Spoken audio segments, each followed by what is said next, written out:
Hurricane Sandy sunk Ron Yarnell's hometown in New York. We're going to talk with Ron and some residents from Lindenhurst about that. We're also going to talk with Mary Beth Gardam about corporate personhood and Stephen Toothman about the efforts to undo the damage caused by Citizens United.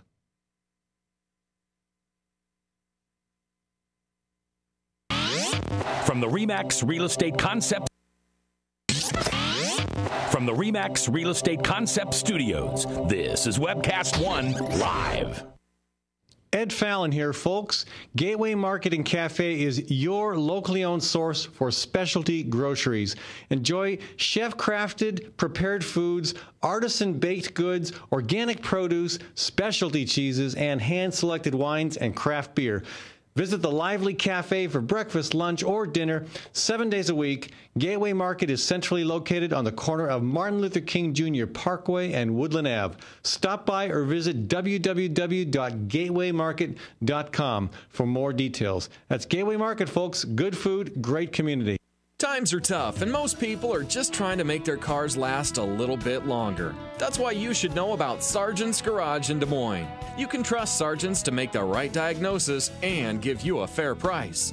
Whether it's a routine oil change or a major repair, Sargent's always does outstanding work. So don't give up on that old car just yet. Call Sargent's Garage at 246-8149.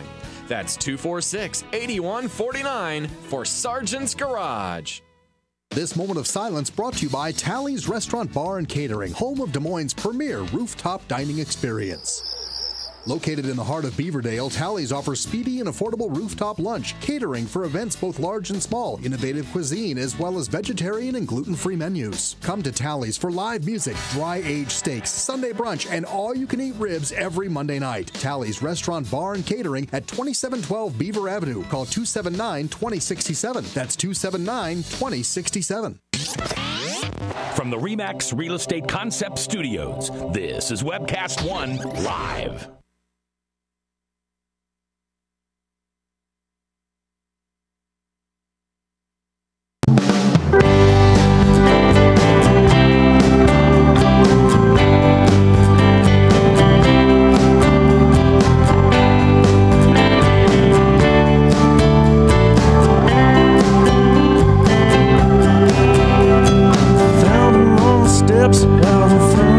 I love Brother Trucker so much. I love that tune Downtown so much that I want to just keep letting it roll. But we got a show to do here, folks. So we got some gabbing to do, and we got a bunch of good folks to gab with. And you should always consider this part of your forum as well. You're welcome to call in at 244-0077, 244-0077, or toll free. It's 855-244-0077, and you can always email me at fallonforum@gmail.com.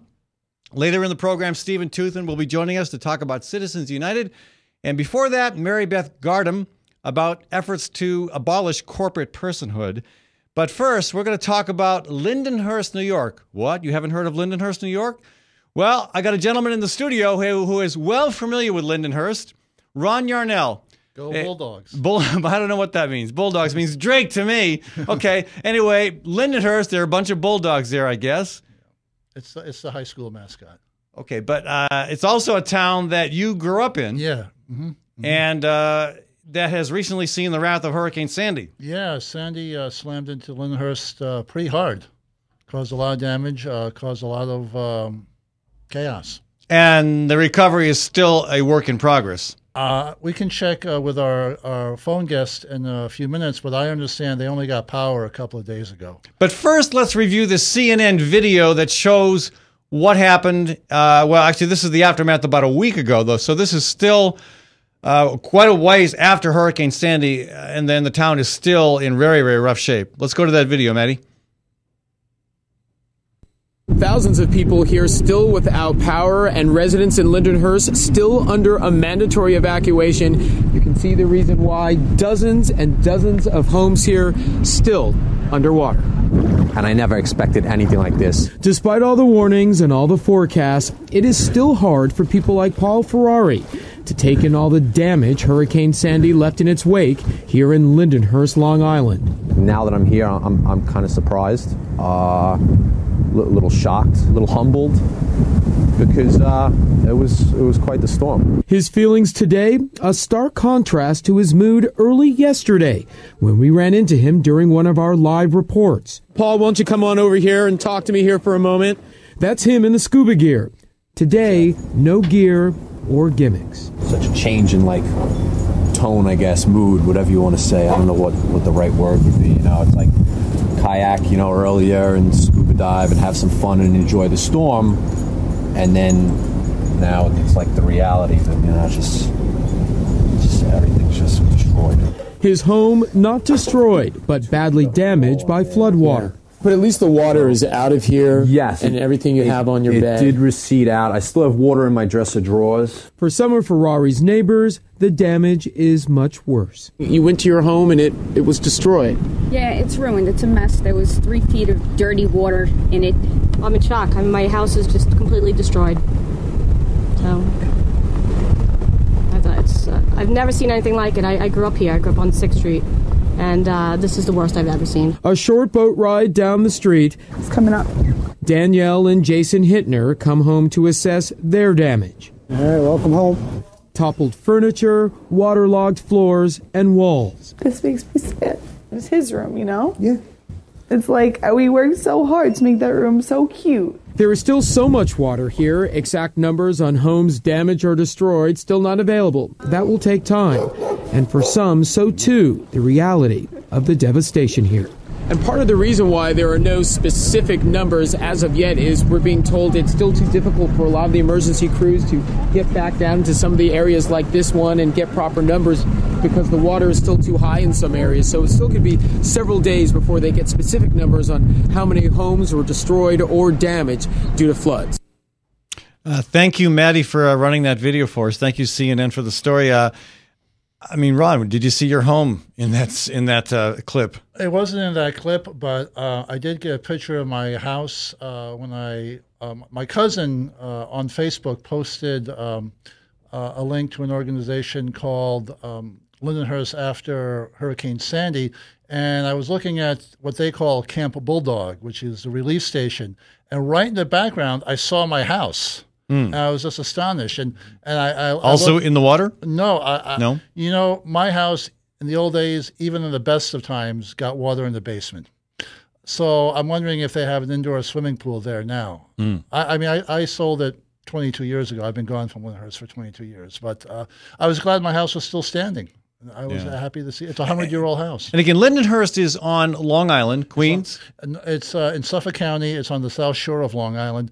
Okay, so we're taking the full brunt of the ocean right there. Yeah, right. Okay. Yeah. All right. Anyway, I feel badly for people, and we can relate because we've had that situation here in Des Moines twice in the past 20 years. Mm-hmm. We've had that situation in Cedar Rapids, our second largest city. 1 in every 5 homes in Cedar Rapids, a city of over 120,000 people, 1 in every 5 homes was devastated by the flood of 2008. So we can relate. We can empathize. Let's go to our phone lines. We have a resident of Lindenhurst joining us, Amy. I didn't catch your last name, Amy. Hi. Hi, Amy. Welcome to the program. Thanks. How are you? Hi, Ron. We're fine. How are you doing? Well, I'm good. I'm not in south of Lindenhurst, but we've got a lot going on here, as you can see. Yeah. Now that video we saw from CNN was about a week ago, and the water's still extremely high. Many homes still in the water. Is that water now receded? Yes. We're right now, as I think you guys had mentioned, power has been restored to the area. We can get gasoline again, and people are really just trying. It's a major effort to get all of the debris out and start cleaning the houses. And I mean, people are cleaning as much as possible. But you remember, sheetrock just has to be torn out. You can't. Yeah. There's no way to get the molds out of that. In our case, we deal with muddy river water when that happens. And river water that's not just muddy, but it's carrying contaminants. A big issue here in Iowa is all the agricultural runoff that goes into tributaries of the Mississippi and Missouri, ending up down in Louisiana. But if we have flood conditions, they end up in people's houses as well. And it's water you have to be very careful around. In your case, is this salt water or is it fresh water? It would be salt water. I don't know how much of what the difference is, but I mean, if you've had standing water in your house for any matter of time. It's bad either way, yeah. Yeah. Mm-hmm. Okay. So what percentage of the homes in Lindenhurst, homes and businesses, have been affected? I don't know what the numbers are, but it's been huge all across Long Island. I mean, just personal homeowners and local businesses have been hit really hard. And we have a very long road ahead. Are you getting much help? Yeah, well, I mean, I can speak for our particular operation. This was really something that was started very small. There was a couple, Robin and Morris, here in Lindenhurst. They woke up, the day after the hurricane and said, what can we do? And they got the help of the Surfside Marina here, and who graciously Paul offered to let us use his land, and they set up to serve hot food for all these people who had no power, no heat, and were essentially displaced from their homes. Mm-hmm. So that was the main goal at that time, was just to give people a few hot meals for the week. Okay. Now, 2.5 weeks later, we're still there, and we've expanded to getting supplies for people. We have some people in the community who are arranging for manpower to come in and start cleaning people's houses. It's expanded to a much huger thing than we ever anticipated. Right.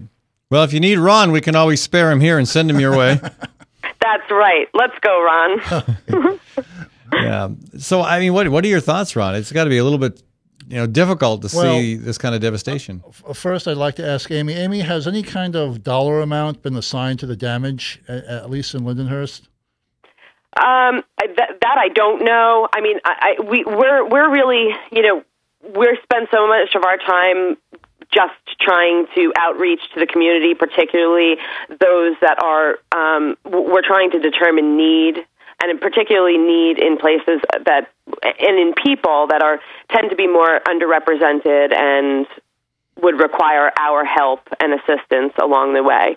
I know, one woman reported back to us that she went down and did the FEMA paperwork, and her entire house is destroyed. She has lost everything that she owned, and they're going to, I believe she said something about like $30,000 that she would be getting from FEMA. But I mean, in the scheme of it, would just a huge amount. I mean, compared to the people who won't get anything. But consider you've lost absolutely everything, and the amount of people that are unemployed. You think about that and you say, well, even if you don't have a job, at least you have your house. Right. You have a home to go home to, and then when you don't have a home to go home to, it just changes the whole game. Right. So, well, Amy, it's I'm a big believer in addressing immediate needs. When people are in trouble, you drop what you're doing and you help out to the greatest extent that you can. But I'm also very much aware of the importance of tying specific, time, moments in time when we have a crisis to systemic problems. And my concern here is that we just had a presidential campaign in which the issue of climate change was largely ignored. Maybe it finally got some attention when Sandy hit. And maybe it will get some attention now that the election is over. I don't know. But to me, I'm curious, are folks in Lindenhurst talking about that connection between what happened to them personally and the bigger issue of climate change? I'm sure that they will. I mean, right now, you have to remember that people are dealing with like utter devastation in their lives. They have no capacity but to think of how they're going to take care of their kids, how they're going to get to work or get a job or get a place to live. I mean, that's a huge problem we have. There are people that are going to be displaced from their homes long term, if not forever.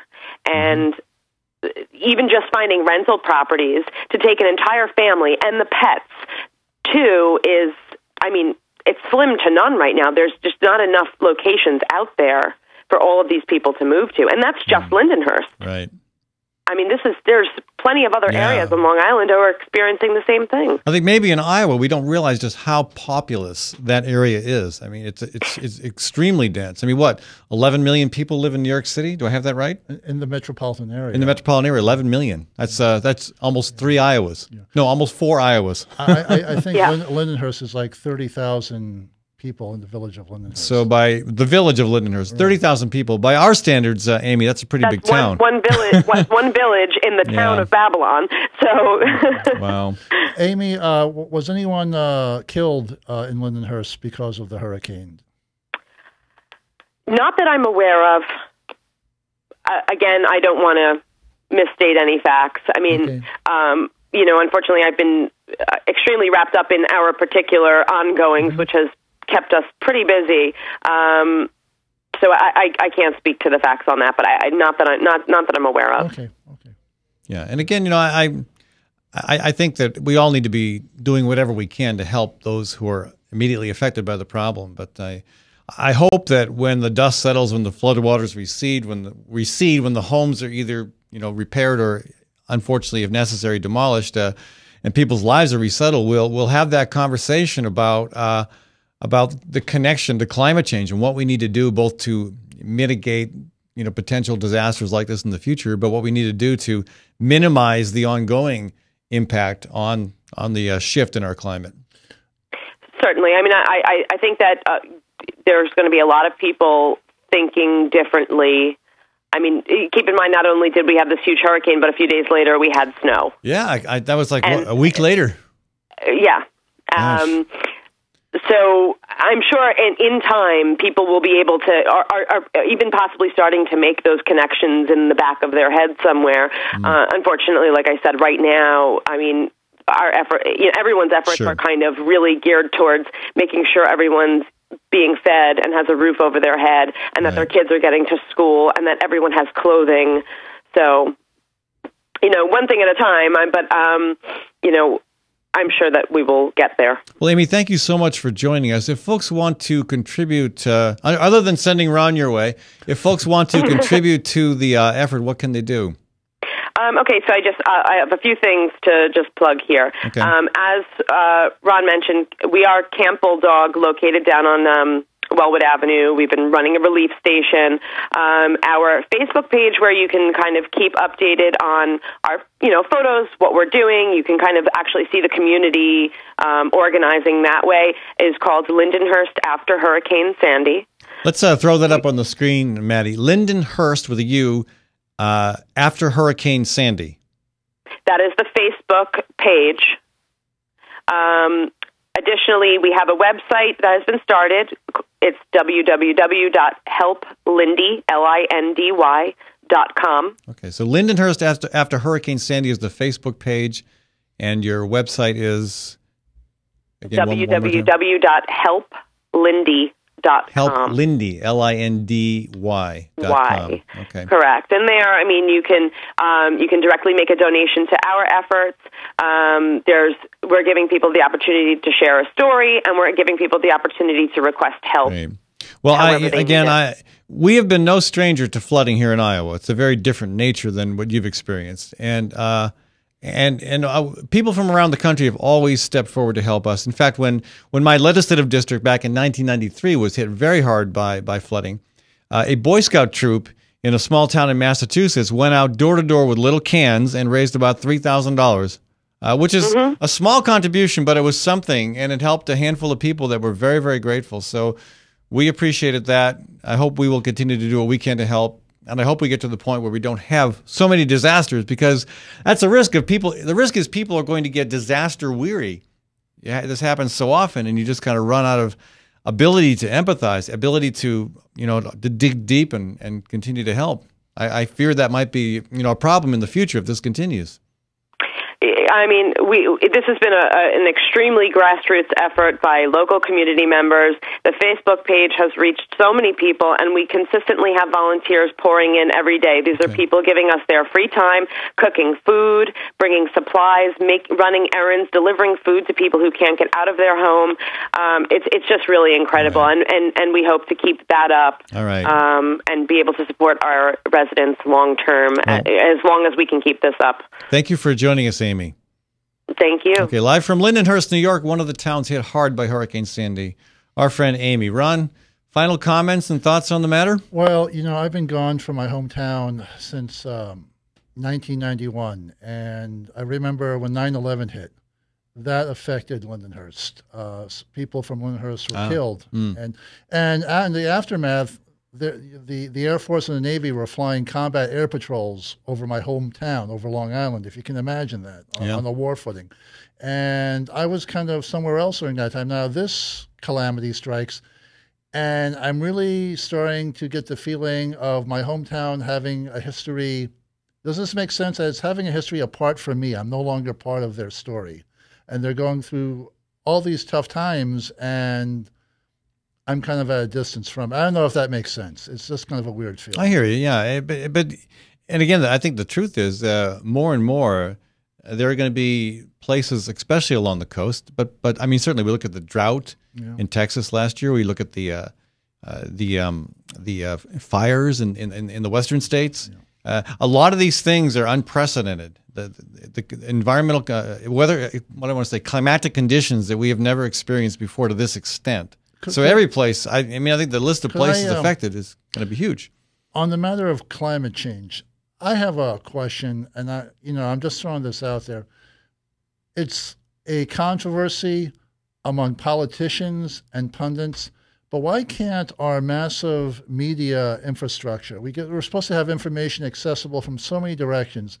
Why can't we get a direct, authoritative word from people who actually know what they're talking about, from, let's say, professional climatologists? Because I'm more likely to take the word of someone who does this for a living, someone who decided to go after the big bucks available when you study weather, right? Rather than a politician who has all kinds of vested interests, or a pundit who just like. But this thing is dressed up as a controversy. And, well, there's debate, there's no one sure. And I'm like, well, how about the scientific community itself? Well, the debate is really over. I mean, the scientific community is virtually united on the issue of climate change. And how come that word from them cannot be successfully communicated? You talk to people, they think there's a debate over climate change because that's what they hear from politicians and media personalities. Yeah. But the scientific community seems to be pretty down with what's going on. Yeah, we're no longer debating whether the world is flat or round. We're done debating whether the Earth revolves around the sun or vice versa. And this is in the same category. We should be done debating this and move on to solutions. I'm just interested in that weird deal where people who know what they're talking about, their opinion, their view never gets successfully transmitted. Because people who have something to gain by virtue of money don't want us to have that conversation. And speaking of that, folks, we're going to talk about corporate personhood when we come back in a minute here. Ron, I want to thank you for joining us. No problem. Folks, I want to thank Physicians for Social Responsibility and the Iowa chapter of the Sierra Club for sponsoring this program. And I want to thank Gateway Market for being the sponsor of this segment of the show. Gateway is at Woodland and 20th in the Sherman Hill neighborhood, just on the north edge of downtown Des Moines. It's our downtown grocery store. They've got everything you could possibly want. A lot of it from local farms, local dairies. There's vegetables, produce, meats, all from local sources. They've also got a great cafe for breakfast, lunch, and supper, and they do catering. So check them out. Keep your dollars local. Support a business that is doing good things in our community, owned by local folks. That's Gateway Market at 20th and Woodland. And we'll be back in a minute with Mary Beth Garden talking about corporate personhood. From the RE/MAX Real Estate Concept Studios, this is Webcast One Live. Hey folks, it's Ed Fallon. I want to tell you about saving energy and saving money. Tim Reynolds with Reynolds Energy Solutions will give you a comprehensive energy audit that will cost you nothing. And Tim will identify the many ways in which you can reduce energy use while saving money. Now, I had Tim over for an audit last month, and I was amazed, I tell you, at how much energy was going through the roof, out the windows, the back door. You get it. So before the cold winds of winter really blow hard, give Tim a call at 802-2801. That's 802-2801. 2801. Host is a locally owned restaurant in downtown Des Moines that focuses its food and philosophy on embracing simplicity. The majority of Host's food is from local farmers who practice sustainable and health-conscious agriculture. Much of what you'll find on your plate is a familiar comfort food, presented with a modern and tasty interpretation. Host is open for lunch Monday through Friday from 11 to 2, and also available for private dinner events and special themed dinners throughout the month. So, check out Host at 13th and Locust in Des Moines. With warm weather finally here, it's time to think about upgrading the efficiency of your furnace and air conditioner. Leonard Tinker Heating and Cooling has provided honest, competent service for over 20 years. Whether it's your home or business, for repair work or to install a more energy-efficient furnace or air conditioner, call Leonard Tinker at 263-0422. That's 263-0422. For honest, competent heating and cooling service, call Leonard Tinker at 263-0422. Wow, some wedding. Yeah, I've never seen a bride in coveralls. Right, and skipping down the aisle to accordion music. Not to mention the reception. That wedding cake was a freaking fruit cake. It's your wedding. Don't leave anything to chance. Diana's Wedding Cakes. Using only the finest, freshest ingredients with free on-time delivery and setup. Choose one of Diana's custom designs or create your own. Call Diana's Wedding Cakes, 641-275-9279. That's 641-275-9279. Drug and alcohol addiction slowly steals a person's identity, tearing away pieces of their life little by little until one day it seems like the hope of a happy future is gone and there's no chance of getting it back. Here at St. Gregory Retreat Centers, we can assure you that there is hope. Our unique approach to recovery begins with the understanding that the dysfunction and damage caused by addiction can be overcome, not just dealt with. Don't let another day go by. Call St. Gregory today. Whether you're 10, 25, 50, 80 years old and beyond, everyone needs to live within their means. I'm Tom Coates with Consumer Credit of America. For almost a quarter of a century, we've helped people of all ages learn to manage their personal finances to benefit them far into the future. When problems arise, we've got the experience you need to make those debt problems go away. Got financial problems? Call Consumer Credit of America. Well, hi, I'm Rob Spearman. I'm a broker-owner of RE/MAX Real Estate Concepts in Des Moines, Iowa. Give us a call if you're looking at buying or selling a home, or if you're having trouble on your mortgage payments or looking to purchase foreclosures. We have the agents to help you, experienced, outstanding agents. Our office number is 515-276-2872. Or if you'd like to look at homes, go to our website, homeconnectusa.com. From the RE/MAX Real Estate Concept Studios, this is Webcast One Live.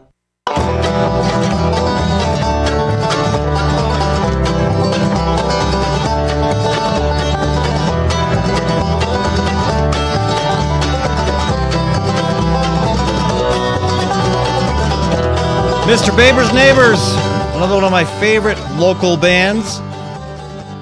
Okay, so if money is the root of all evil, then we're in big trouble in this country because money dominates the political conversation. We just saw an election with more money spent than we have ever seen before.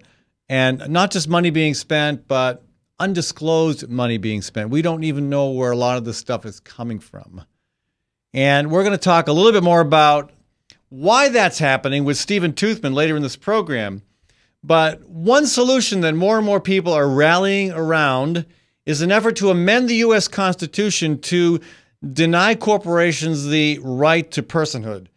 Somehow, a long time ago, it was decided that corporations are people too. And we know that not just because Mitt Romney told us, but because it is enshrined in the law of the land. It means a lot in terms of what corporations are able to get away with. And somebody who has been working on this like a pit bull is Mary Beth Gardam from Cedar Rapids. I'm delighted to have her in the studio with me today. Mary Beth, welcome to the show. Good to be here. So, how did this happen that corporations got to be determined to be people? Well, corporations started out having lots of privileges that were granted by state charters.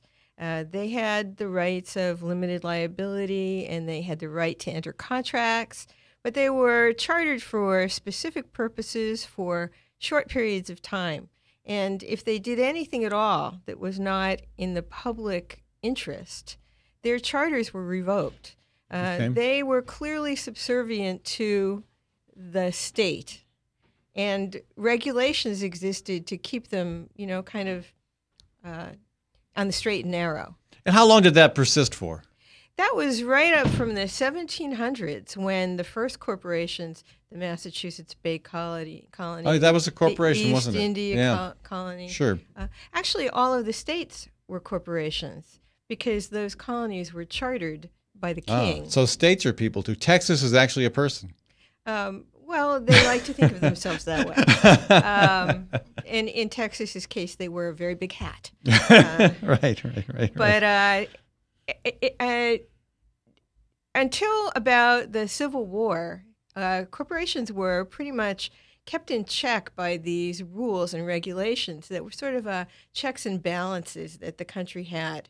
The Revolutionary War, actually, some people, many historians feel that instead of just being a fight for liberty and freedom from the crown, it was actually a fight for colonists to compete with their own corporations against the crown's corporations. Yeah, I've heard something along those lines stated before. They wanted, for instance, before the Revolution, colonists were able to grow cotton here, but they were required to send that cotton to England to be manufactured into clothing, shipped sails, masts, right. And then it would be sold back to the colonists at quite a high price. Right. The colonists said, well, why don't we make it ourselves and save the money? Same thing happened in India. Indians would grow cotton, ship it to England where it was made in industrial towns into clothing, sent back to India and sold at very high prices. Their response was, hey, we're going to spin our own.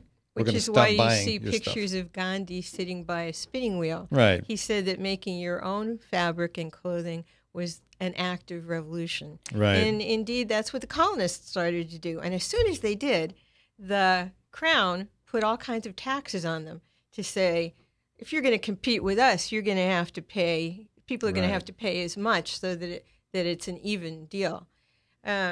So that's how the Boston Tea Party occurred, the Revolution. And it kind of went along that way until the Civil War. After the Civil War, corporations were bulging with profits because, they had sold uniforms, they had provisioned the troops, they had sold weapons, and the railroad corporations in particular had made tons of money from transporting troops and materials and provisions. Right, and a lot of the effort that went into building the railroad was, of course, subsidized. Right. Yeah. Well, the railroad corporations took all that money, and a lot of other corporations did too, and they used it to purchase the best attorneys that money could buy and a lot of influence with the Supreme Court. And in 1886, after years of trying and bringing cases that tested whether corporations were people or not, a simple tax case in California came to the Supreme Court. It was about taxes on fences that the Southern Pacific Railroad had built in Santa Clara County, California.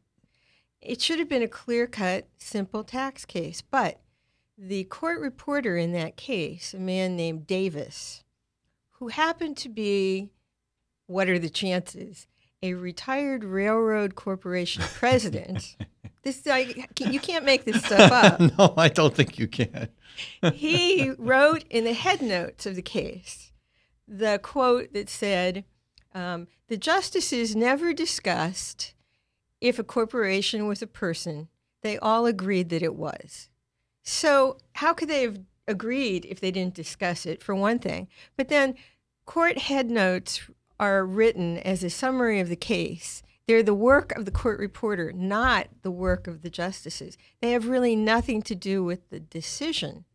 And yet, as soon as that case was filed with Davis's notes, many, many cases were brought immediately after that pushed that precedent, cementing it into the legal annals. Yeah. And that is, in fact, one of the cases that the Citizens United case judges, our Supreme Court in 2010, used to point to the fact that, yes, corporations should have all of the same rights, including the rights to spend limitlessly on campaigns.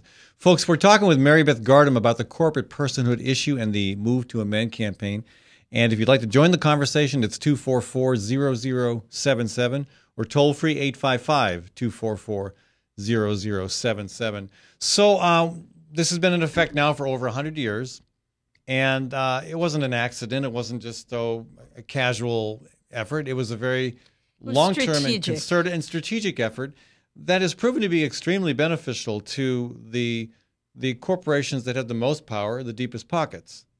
Indeed, it's kind of like they say, corporations don't want regulations the way that criminals don't want more cops. It turns out to be about the same thing.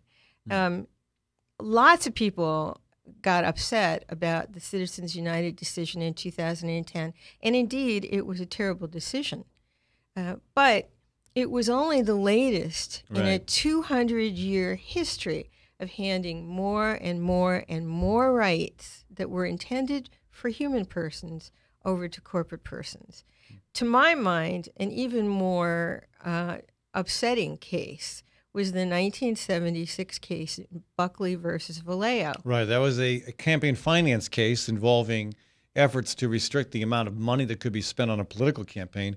And gosh, I would think all of us on the Republican, Democratic side, no matter where you are on the political spectrum, would like to see less money spent on political campaigns just to free up some of the abuse that we're getting from our television sets during campaign season. Well, plus what good things we could be doing with the millions and billions of dollars being spent on ads. Yeah. But yes, that case, it was the first decision that said that money is speech. And in extensions of that case, in the later discussions and arguments, corporations won the right to spend unlimited amounts of money to overturn public referendums. Now, to me, this is particularly egregious. If you've ever worked on a public referendum or ballot initiative, you know how much trouble it is, how hard it is to get everyone on the same page, to go out and talk to hundreds and hundreds of people, to get them to come out and vote. And we don't actually have that in Iowa, but we do have opportunities to vote on issues sometimes. And I've actually led the charge on a couple issues. One of them was stopping a new jail from being built. This is years ago when it was clearly a financial boondoggle. In Iowa City, they had a referendum on the drinking over 21 in bars. And a municipal utility issue a few years back as well. That's right. So it does come up, and it usually is an issue that people really care a lot about and have invested lots and lots of energy in, and time, and blood, sweat, and tears. And this decision in 1976 actually said that no matter what effort is made, no matter how clearly the people speak, corporations can spend unlimited amounts of money to overturn those referendums, those public issues. And I think that's an insult to communities, to cities, to democracy. And to democracy. And so this is the latest and perhaps most egregious development in the history of corporate personhood, dating back to 1896. 1886. Sorry, that's right, 1886. Sorry, off by just a mere century. Sorry. So what? And right now there is a national effort to change that by amending the Constitution, because there's really no expectation that Congress is going to do it. There's no expectation that the courts will rule differently. So this is a matter not without a lot of pressure. Right. So how does this work? Well, Move to Amend. And several other organizations, too, are working on this amendment process. What sets Move to Amend apart is that other organizations, like Common Cause, Public Citizen, People for the American Way, Free Speech for People, they are mostly focused on reversing Citizens United. And Move to Amend is, too, but we say that doesn't go far enough. We have a 20-foot-long graphic that shows the court cases from the 1700s through 2010 that helped corporations obtain all these powers and rights. Mm. And fixing Citizens United is, one corner of that 20-foot long graphic. Right. A big part of the. It's a big part of the problem. Yeah, right. And just ending their ability to spend all that money on elections is still not going to restore personhood to individuals. So we are working on a community and city and state basis to engage with people, to educate them about what's at stake and what it means to them. So you're actually trying to get municipalities to pass a resolution indicating support for the effort. We are. How's that going? Well, we feel that our chances of succeeding there are going to be determined by how many people in that community know about this and care about it. So we are doing petitioning right now around the state. And we've just entered a collaboration with both Sierra Club and Iowa Public Interest Research Group to help us. Good. So we hope that by maybe March, we'll have enough petitions signed in communities like Iowa City, Grinnell, Cedar Rapids, Dubuque, Davenport, Fairfield, Waterloo. Des Moines? Des Moines will be probably one of the later ones that we go to, only because we feel that the strategy of going to smaller towns and having successes and then going to the big kahuna is going to be a more effective strategy. That's for us, folks. We're right here in the big kahuna. I like that. I tend to call us the cultural and culinary crossroads of the continent, but now we are the political kahuna. The political kahuna of the continent. All right. Mary Beth Gardam has been my guest, folks. She's with with Move to Amend. And you can find us at www.movetoamend.org. www.movetoamend.org. A very important initiative. I thank you for taking the time to talk with us. And I want to thank Proof Restaurant for sponsoring this segment of the program. Mary Beth, I saw you at Proof the other night. Good for you. Yes, they have wonderful alcoholic beverages. And they have wonderful food. We tested an appetizer. You should test the entire meal sometime. It's really they're a sensational restaurant owned by some wonderful local people who are very supportive of the progressive alternative to the radical right-wing stuff you'll get on the radio, where they don't have any indication of support for eliminating corporate personhood. In fact, I think they agree with Mitt Romney. So anyway, folks, do us a favor. Do yourself a favor. Check out Proof Restaurant. The food is absolutely out of this world, as Mary Beth attests. So is the fine selection of wine. But again, Wednesday through Saturday now open for supper. Check them out, proofrestaurant.com. Make reservations because they do tend to get busy, especially on the weekend. Check them out and tell them thank you for supporting the Fallon Forum. We'll be back in a few minutes. Stephen Toothman will be our guest. We're going to continue the conversation about money with a slightly different angle, focusing specifically on efforts to address Citizens United. From the RE/MAX Real Estate Concept Studios, this is Webcast One Live.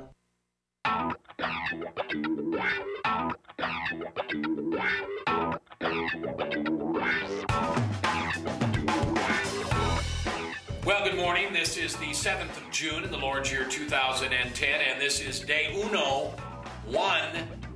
of webcast1live.com. We will begin with Max World Live with my special guest, Tom Coates. In just a minute, there's Tom. Wait. Howdy. And we will be live for the very first time on Webcast One Live.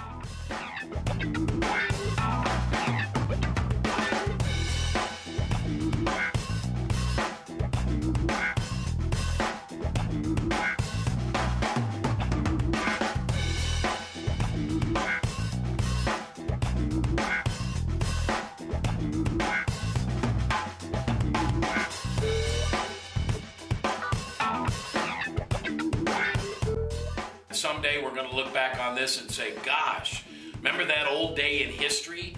Wonder where Walter Cronkite was. He must have been around hanging there too. But actually, it's the beginning of Webcast One Live. And thank you for listening. Thanks, Rob Spearman, and everybody who's put together this project together. And we're ready to go live now. So thanks for listening to MaxWorldLive.com.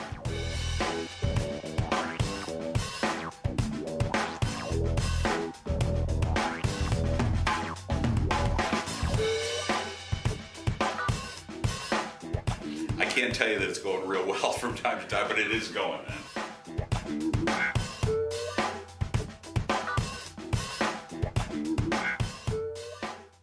Hi folks, it's Ed Fallon here. Proof Restaurant at 13th and Locust. You've probably been there for their award-winning, nationally recognized lunch specials. Well, now Proof is open Thursdays and Fridays for supper. And here's where the chefs really get creative. Let me tell you, they're like artists, okay? I've been there, and it is one of the best meals I have had in Des Moines. I've heard that from other people. You got to check it out. Proof for supper, Thursdays and Fridays, and also the second Saturday of the month. Do not assume you can get in. Make reservations. Contact Proof Restaurant online at proofrestaurant.com or 244-0655. That's 244-0655. Hi folks, Ed Fallon here. When it is time to entertain, think of Gateway Market. Let them handle the details. Gateway offers a wide variety of stress-free options like cut-to-order cheese and charcuterie. There's a delicious olive bar and a wide variety of chef-prepared dips and spreads. Or let the catering team take care of the entire event, right down to the wine and beer pairings. The expert floral designers can even customize the perfect centerpieces.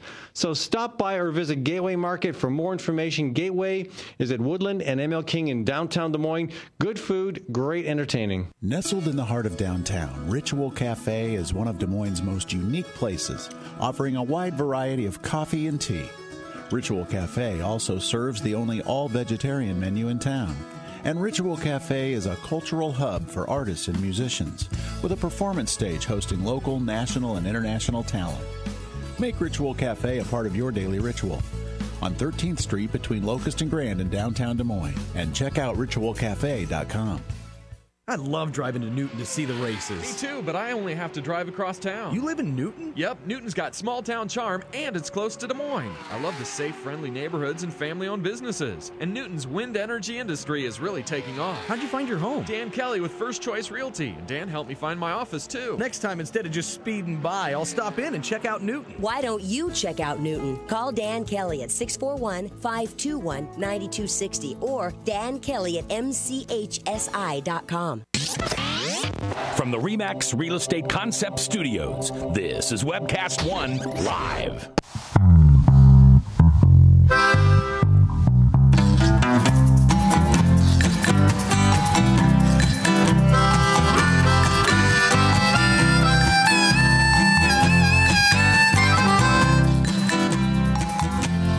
Welcome back, folks. This segment of our show is sponsored by Fighting Burrito, a longtime supporter of the show.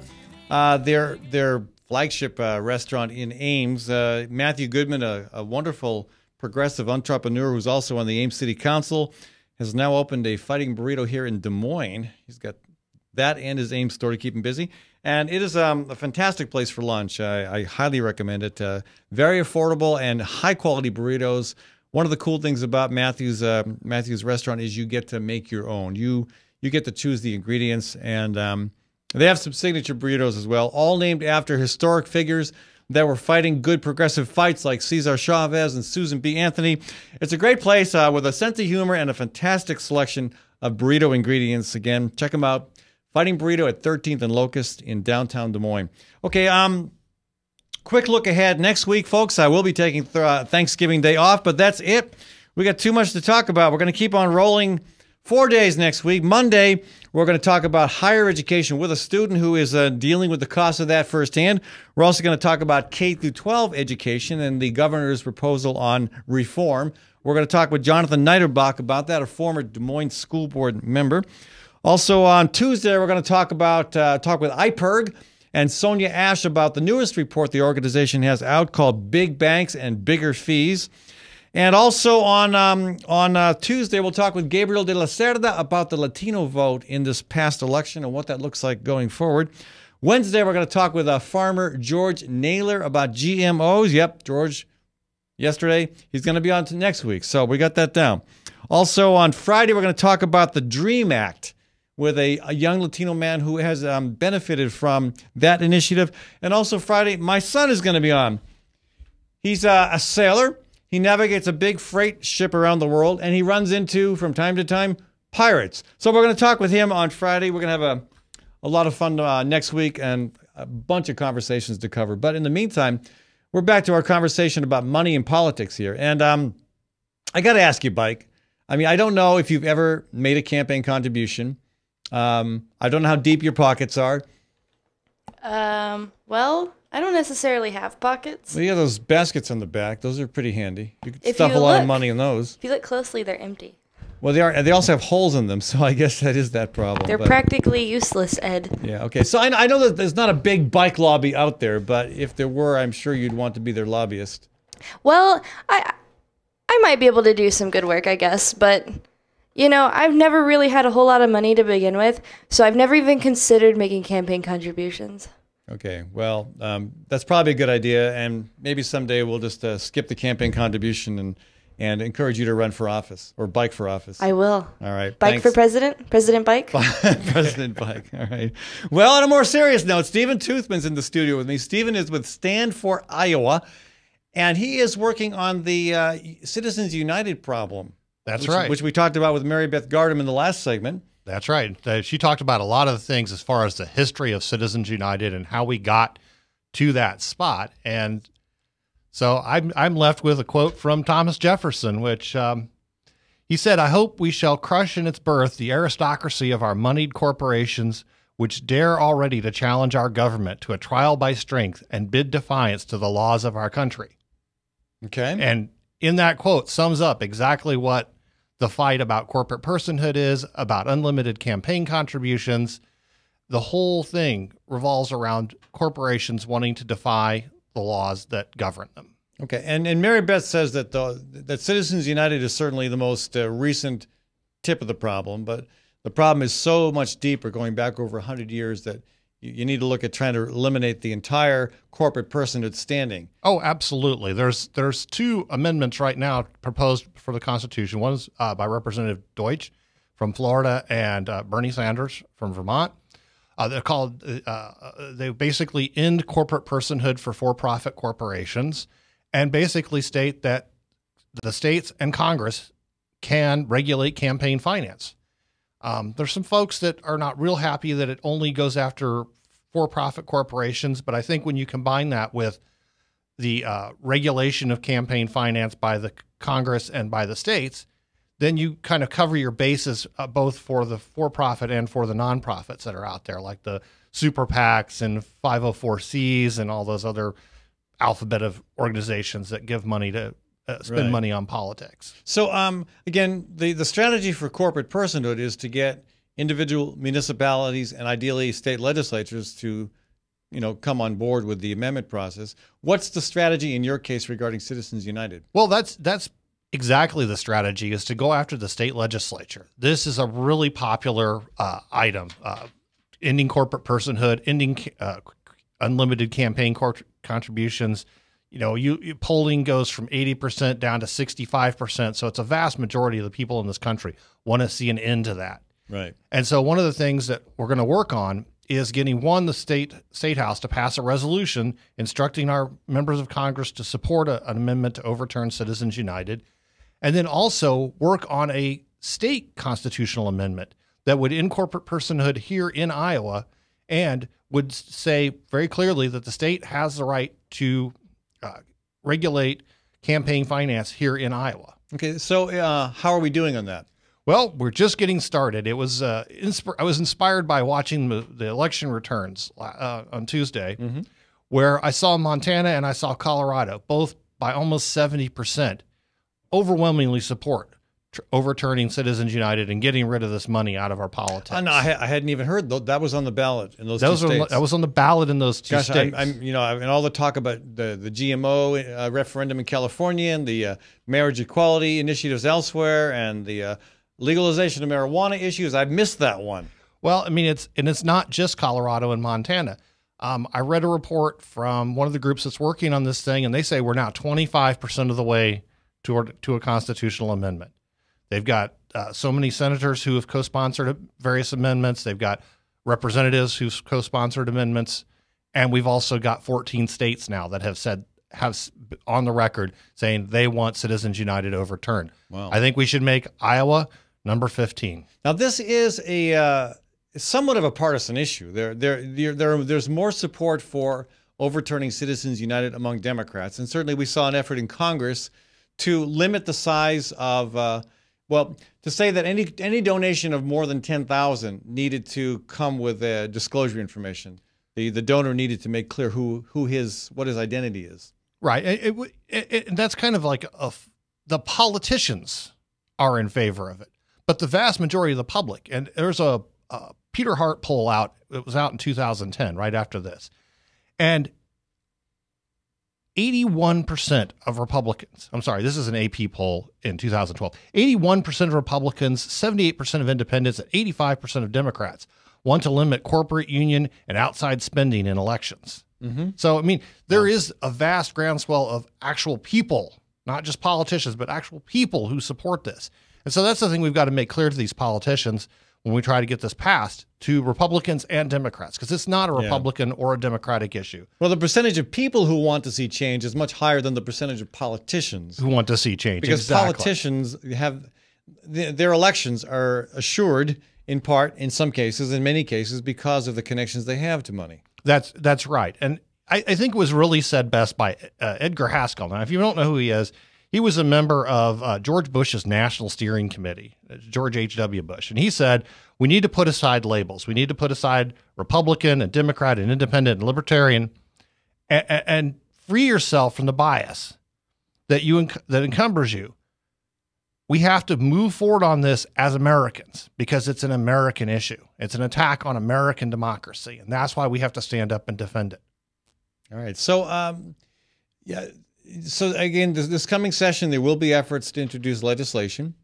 I'm hoping so. And have you had any conversations with prospective sponsors of resolutions yet? Well, we're going to get around to that in the month of December and in early January. I'd like to have something by January 20th introduced in both houses. Mm-hmm. Next week on Saturday, on the 24th, we're going to get together and start planning how we move forward on this. What are some of the best strategies? Basically, I was inspired and I put out a clarion call, and I'm hoping to be the little pebble that starts the avalanche here in Iowa. I think that it's that important. Yeah. Steve Toothman, pebble/avalanche starter. I like that. So let me ask you this. With the election of Obama, the re-election of Obama, many people, I know many people who voted for him strictly because they see the value in having him as president when, in all probability, or at least a very high possibility, 2 positions come open on the Supreme Court. So if we have 2 openings on the U.S. Supreme Court, is it likely that we might get justices that would want to revisit the Citizens United decision and rule differently than the current court has ruled? I'm not so sure. I think, legally speaking, from the precedent that's been followed, they are on relatively good legal ground when they made that decision in Citizens United, because as Mary Beth was talking about, there is a history of defining corporate personhood in this country. And there's also a history of trying to chip away at government regulations on elections. And a lot of people don't realize that the first time, and I was telling somebody earlier today, it's like, Sherman set the Wayback Machine for 1899. We're going to go back and look at the robber barons and the Copper Kings and the J.P. Morgans and Rockefellers and Standard Oil Trusts of that period. And it was finally through the efforts of people like Teddy Roosevelt that the Tillman Act was passed in 1907, which eliminated corporate campaign donations to political campaigns, that we got the 17th Amendment, which ended the appointment of senators by the state legislatures, which was fraught with backdoor politics, fraught with fraud, fraught with fraud. Yeah. Exactly. There were a lot of nasty things going on, and even that law that was overturned this year from Montana, 1912 Corrupt Practices Act, that had been a bedrock of Montana politics for that long, and it was overturned by a Supreme Court. They had put that in place because of the Copper Kings in Butte, Montana, polluting the environment, creating militias in Montana to enforce their will on the state. And the people of the state basically revolted and passed it by over 70% when they passed it in 1912. So you're saying the makeup of the U.S. Supreme Court is not necessarily an issue in terms of how we move forward on Citizens United? I don't think it can be an issue. I think it's a side issue at best. I think the only way to handle this now is to go through the process of amending the Constitution of the United States and saying, once and for all, corporations are not people.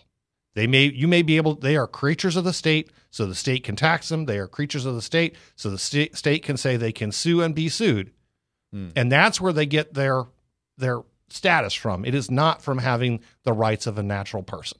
Okay. Well, it will be interesting to see what happens. You say there are 15 states that have already passed resolutions. 14 states. Yeah. 14. Okay, you want Iowa to be the 15th. I want Iowa to be the 15th. Now, I'm curious, are the legislatures in those states Democratic, Republican, or mixed? Both. Really? Montana is a very blue state, and blue, Democratic, or I mean red state, red state with a red legislature with a blue governor. Exactly. Yeah. And so I mean, Montana's been a very red state for a very long time, and they passed this with 73% of the vote, I think, as I recall. Colorado's kind of a purple state. They passed it there, just slightly under 70%. You've got 150 towns in Massachusetts. All had resolutions on their local ballots. Every one of them. 150 towns. Every one of them had a thing. Every one of them passed by about the same margin. So this is not a red state, blue state, Republican, Democrat, left-wing, right-wing issue. This is an American issue. And again, these are all initiatives to call for a constitutional amendment to overturn yeah. Citizens United. Right. And specifically Citizens United, or to the broader issue of corporate personhood? Well, most of the amendments that have been proposed go after both. They go after that idea of corporate personhood. They also go after the idea that Congress and the state legislatures can indeed have the power to regulate finances in campaigns. And if folks want to get in touch with you, Stephen? Well, right now we're on Facebook. We hope to have a website out soon. We do have the domain, and we don't have a good date on that when that'll be out yet. But right now they can find us on Facebook, Stand for Iowa. Facebook, Stand for Iowa. Yep. All right, great. Stephen Toothman, my guest this segment of the show. Thank you so much for joining us. Folks, it's a great cause. It's an important cause. And as Stephen indicated, it's pretty bipartisan. 150 municipalities in Massachusetts, every single one of them passed it. And you know, Massachusetts, blue state, but you know, some of those towns, they're pretty red. Montana passed it. Again, a state that is historically fairly conservative and independent-minded. So I hope you'll jump on board as well, folks. It's an important cause. And I hope you'll stick around and listen to Bradshaw. And, of course, don't just listen to Bradshaw. Read him a piece of your mind. Tell him what you really think, because he needs your input even more than I do. Okay, so I'll be back on Monday, 12 noon here on Webcast One Live, the Fallon Forum broadcast from the lovely Des Moines Skywalk. I want to thank my producer, Maddie Arrington, and I want to wish you all a wonderful weekend. Thank you. Leach, owner and general manager of Service Legends. I brought along a couple of the home comfort heroes. Hi, I'm Tammy Wells. I am Nick Wondershot. I am administrative manager. I am the senior technician from Service Legends. It seems like every good thing, when you feel it to the bone that it's good, there's a lot of hard work put behind it. I don't think that you can fake it and have it turn out good. You know, if we seem like, okay, that's just weird, it's just a furnace, why would you believe so deeply in a furnace? It's not just that, you know, we want to show the world that you can have good service. Yeah, I mean, it's gotta be, it's your home. You know, it's built into our daily trainings, it's built into our culture, that we're gonna do whatever it takes to have each client say they love us, period. That's why we spend all the hours in the training that we do. And if we guarantee it's gonna be a good experience for you, or else it's free, what type of work do you think we're gonna do? There is a guarantee. Temperature selection guarantee, fixed right or it's free guarantee, comfort guarantee, best value guarantee. All of these guarantees hold us accountable to ensuring that we exceed your expectations. And if for whatever reason we'd fail and we can't make it right, we guarantee all of those guarantees with a 100% money back guarantee. I mean, if you don't think that your technician can fix it right, are you gonna say that to a client? No. You don't have to worry about having a technician come to your house. We drug test, background check all of our team members. We put safe people in your home. Each and every one of our service techs, 400 hours a year in training. You tell it the minute they walk in the door. They know what they're doing, they've done their homework, and they actually truly care about what you want. Because at the end of the day, you're the person that makes sure I have a job. They're going to be listening. They're going to want to know what your challenges are. Then they're going to come and give you options, and you get to choose. If I'm there to help and I make it easy and painless, I did my job right that day. Well, when it comes to your comfort, safety, and your family, you know, you don't necessarily go buy the most expensive, but you get the most bang for your buck. Oh, it's worth it because there's a lot of people that will find a way to get it to work right now and then leave and then come back, charge you again, and the cycle just repeats itself. So when I'm out there looking at the furnace, I want to find why it failed today. How can we change the part today with something that you're not going to have to worry about? Is it worth changing the part today? I mean, you can put a lot of money into a furnace. I can fix parts all day. There's good job security in that for me, but is it the right thing for you? I get a lot of the phone calls of after the technicians are there. They're just in awe. They're like, wow, you guys are great. I mean, I don't even know what to say. You guys are great. Everything you did was perfect. It was great. Keep going though, I like this. Just give us a try. I'm gonna take all the risk. I've got the time to make this right. I've got the support to make it right. Just check us out. And if you don't see the value in what we do, I mean, fixed right or it's free or 100% money back. enough said.